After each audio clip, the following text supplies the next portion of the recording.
Welcome back to the channel, guys. Today we're going to be talking about my bug out bag that I keep in my truck. So, as expected, this is a highly tactical bag. Picked this up a number of years ago, so I'm not entirely sure on the lead range. I believe it's somewhere between 30 and 40. It holds everything I need, that's all I know. So, as with all their bags, MOLLE webbing on the side, patches. This one has quite a few compression straps to hold everything nice and tight, which I really like. This side has good thick padded straps. It's got the sternum buckle, and then it has a nice 1.25 inches or 1.5 inches, somewhere in that range, waist strap. It's got a nice breathable padded back in here. So first, let's dive into the side pouches. Alright, so side pouch number one, I've got a Camelback plastic water bottle. This one is their, I can't remember what it was called, Camelback Groove. So in here, in this gray plastic part, is a carbon filter. So when I designed this bag, since this is the bag that's in my truck when I travel long distances, when I go pick up my kids, stuff like that, I wanted something that's geared more towards urban survival and less towards wilderness survival. Now, that being said, it should handle just fine in any outdoor type of bug out if needed be. So that's why I use just these standard carbon filters instead of like aqua tabs or like a life straw, anything like that. Because in an urban environment, you're more likely to encounter chemicals in your water and not as much disease or debris.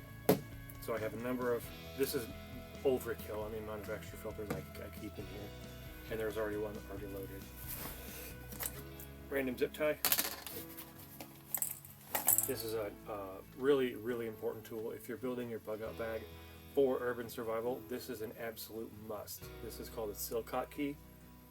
It has a number of different heads on it to get into different public waterways or water access. If you've ever seen the side of an office building or whatever in any type of city area, you'll see spigots on the side, but this is the key, this is the tool you need to get into that water.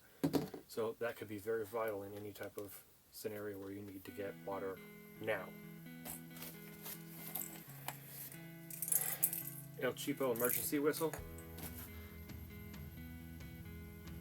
Silicone collapsible cup. Pack of Kleenex tissues. This is my headlamp. I kept this one real small and lightweight. This is the Princeton Tech Bite. It's not the brightest in the world, but it also does have a red light on it. And then I've got a number of camp towels. These are the UST camp towels. I really love these things, especially if you're in any type of scenario or environment where your hands get dirty, your face gets dirty, whatever. A little bit of water on those, they pull out to a pretty good sized towel, actually. Clean yourself up, clean, if you have a small campsite and you need to clean, I don't know, your dishes or whatever, use one of those. On over to the other side. So this one is real simple. I have about a half dozen of these Mayday emergency drinking waters in here.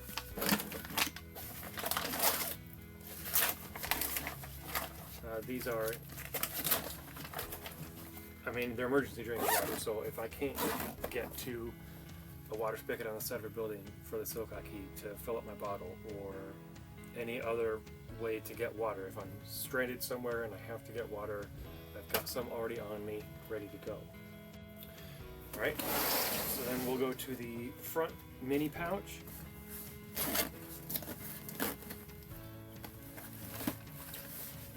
So we have a little bit of trauma gear. This is a Israeli bandage. I believe it's a 4-inch. Yeah, this is a 4-inch, and this is by Tactical Medical Solutions. Got a waterproof pouch here with a notebook, Sharpie pen, and a Sharpie marker in it, just in case I need to write coordinates, notes, memos, what have you. And then I've got one of these Plano ammo boxes. What this obviously has ammo in it. This has 50 rounds of loose ammo in it. Half is full metal jacket, half is hollow points. I don't remember what specifically hollow point these are. I buy a number of hollow points just for my preps, and that's probably one I had excess of. If I had to guess, I would say they're probably Fiocchi hollow points. But that's the front pouch. Front, I don't know, the sub main pocket. So this one has, right here on top, it has a number of things. I'm just going to pull the whole wad out and go over it. So I've got Clorox wipes, wet ones wipes. You guys know what those are for. Signal mirror. Very important to have a signal mirror in case you need to start fire signal, that kind of thing. I have a couple of easy to grab hot hands. These are the 18-hour body warmers. These are the big ones. We are currently in winter months here in Ohio, and it is very cold and very snowy. This is blister, moleskin, basically. I got a free sample while I was at Walgreens one day, so I figured I'd stick it in there. Compass, map reader. I've got a basic Swiss Army knife.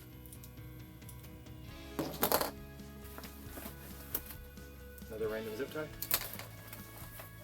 This is a pack of smaller zip ties. A Hops number 9 silicone cloth. This goes good for wiping down your gun, basically, keeping it clean.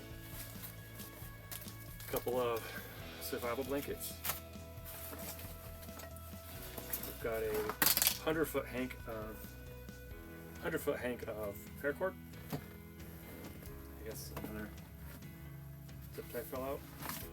This is a good sized fixed blade knife. This is a Smith & Wesson. I know it's the SW7 is the model number, but they have a specific name for it. I think it's called the Delta Force or something. But it's a very, very sturdy knife. Very sturdy pommel. It's a nice rubber grip.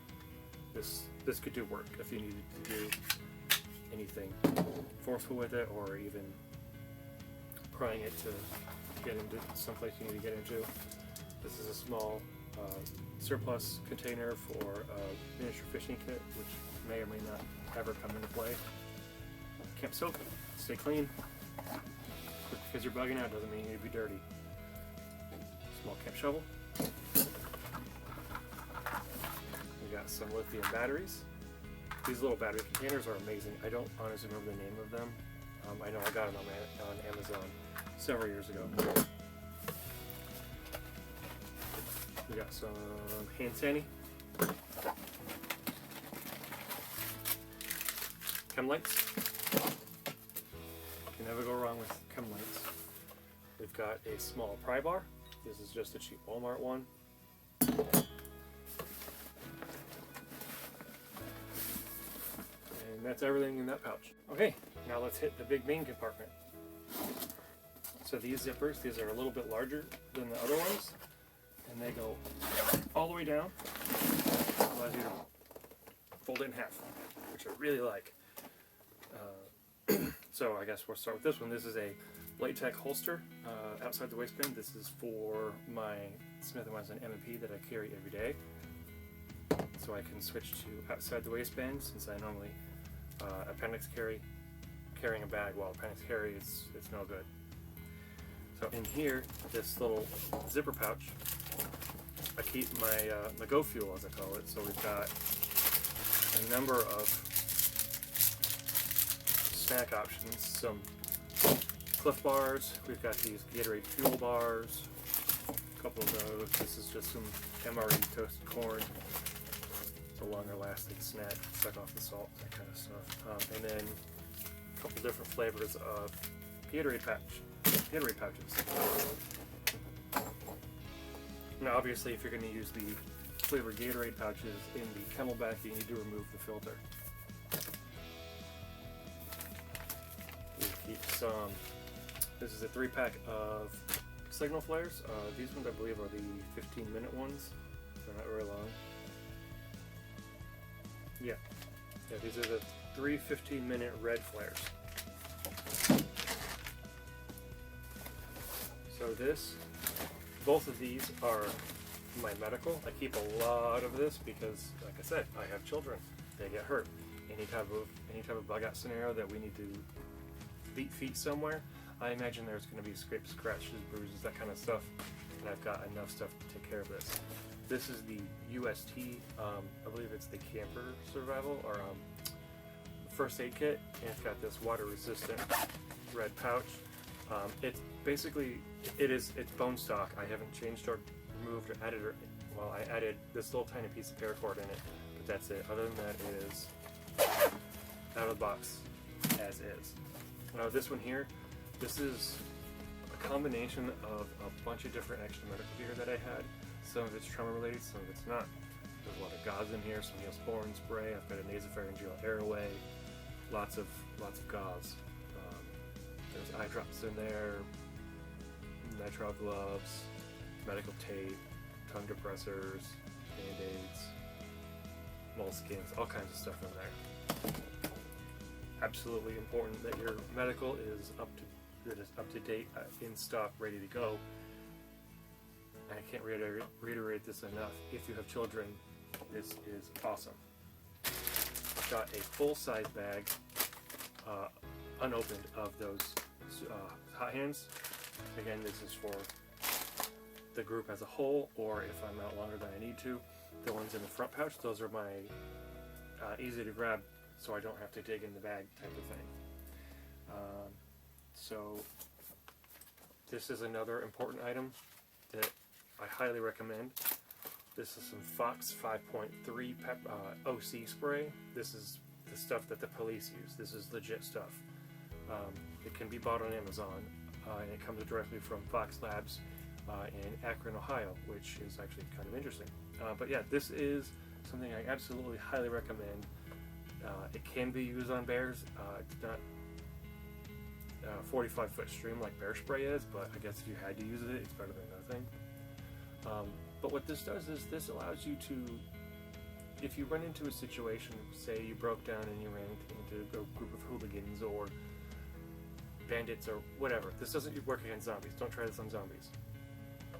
This allows you to spray them in the face, run away, because using your firearm creates a lot of noise, which, as you guys know, attracts zombies. Not good.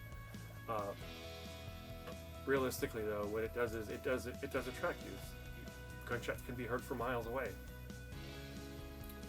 You might not necessarily want that kind of attention.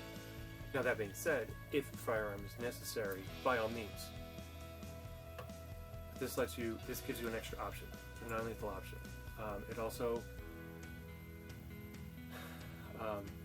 if you don't want to go open carry, there's a lot of different scenarios there. Think of what would work for you and how that could affect you. But it is in this LA Police Gear OC spray holder. Fits it absolutely perfectly. Has a belt loop, ready to go.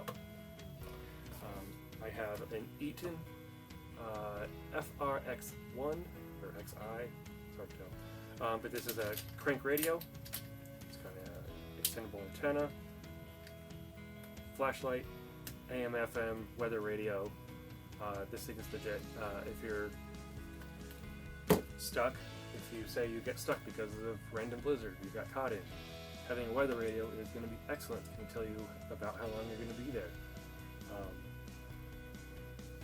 about how long you can expect the weather to be the way it is, and also could be entertainment with some random music. Roll of duct tape. With got a little camp lantern. This is an LED lantern. It has this shroud on the back that it can go up or down for if you want 360 or 3/4 view. It just runs on some double A's. Easy peasy. And we got some spray. This is SPF 30 sunscreen. This bag, this is my fire kit. So I don't really want to unravel it right now, but there is, actually I'm going to unravel it. I lied.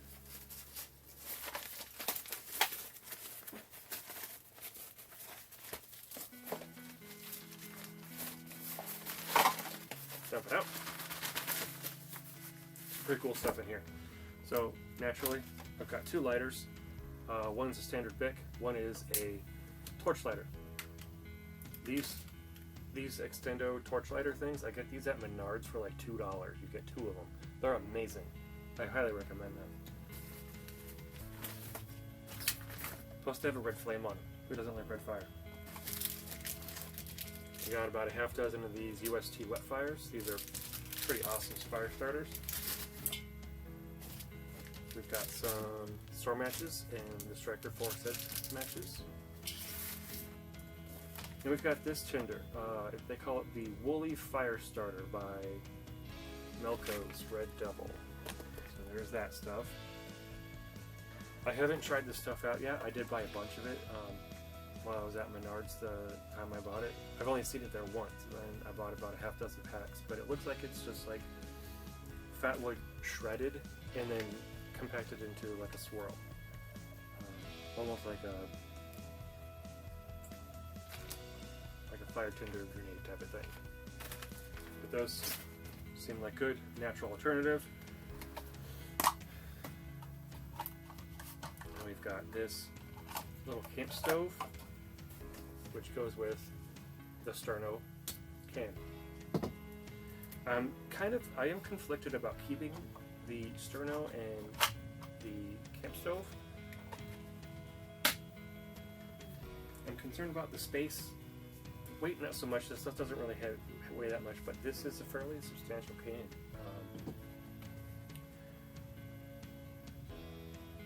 I've considered putting in a small pot or like a small steel pot for boiling water for the MREs. If I do catch a fish, I may need something to cook said fish with, but I do have ways to start natural fire. I don't know, there's a couple different scenarios I can see where having something like this would be more beneficial than having what I'll call a wildfire. If we were in an abandoned building and we needed to cook something, starting a fire is not exactly the greatest idea, but having one of these could be. So I don't know, let me know in the comment section below what you feel about a basic campfire versus the camp stove.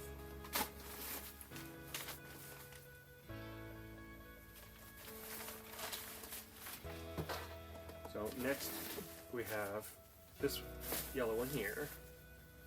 This one's a little bit taller.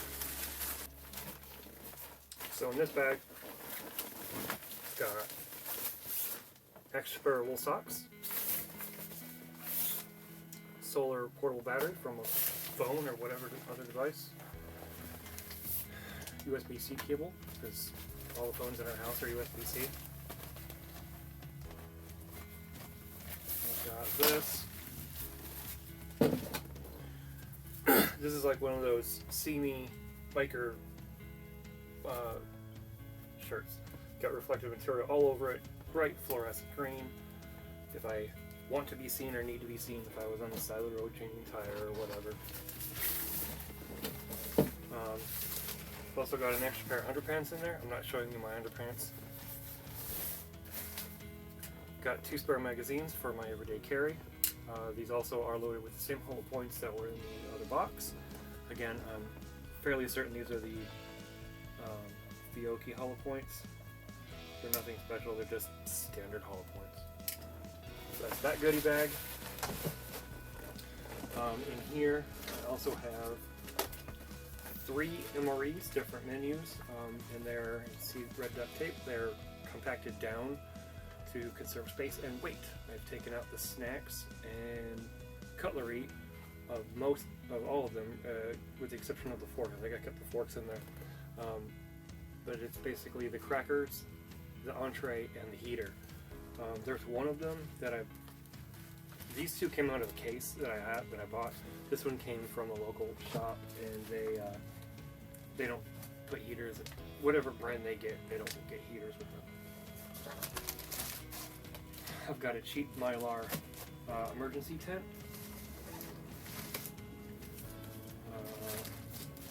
A few emergency ponchos, different brands, same thing. Just thin plastic sheets. Then I've got a medium duty, I believe this is an 8x10 tarp. That's going to be it for the main compartment. So that's the bug out bag I keep in my truck. Like I said, this is more geared towards urban or on the side of the road, less wilderness, but it can be used in either one. I keep something similar in both vehicles. My everyday driver has a much different kit in it, and maybe we'll do a video on that one just to show you the differences between the two. This one, like I said, this stays in my SUV, which is my long distance vehicle. When I go get the kids, I have to drive 2 hours one way. When I go to events, it's 2 to 4 hours one way. So I like this. In theory, is 3 days could sustain me for 3 days to get to somewhere safe, to get home. This is like traditionally opposite of a bug out bag. This is like more of a get home bag. This is, I'm stranded out somewhere and I need to get home to get to other supplies, other vehicle, another family member, money, whatever. This gets me home. So if anybody has any additional thoughts on any of the gear that I've gone over here, any of the supplemental things, if you have any suggestions, comments, concerns, anything like that, put that in the comments below. Let me know what you think, and if you would change anything, or if you think I missed anything. All constructive criticism is welcome, and if you like this kind of stuff, please stick around.